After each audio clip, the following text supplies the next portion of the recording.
其實我覺得演員做每個角色，每個人都有自己嘅嘢喺度，佢一定會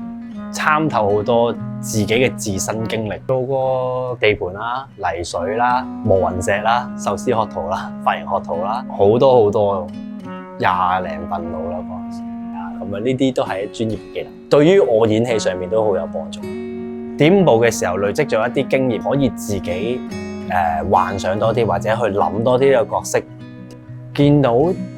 有唔同嘅自己。去到做口人就係你飾演一個人嘅自傳係，我覺得係好大壓力。真係有個人喺度，有個人版喺度，每一日讀劇本係讀到喊咁滯。我會嘗試去睇多啲佢嘅相啊，或者係去睇，即係佢之前都寫過一本佢自己抗癌嘅經歷嘅書，我就睇嗰啲書，盡量同個角色拉近。問點解，好煩嘅一個人啊！演員就係我覺得。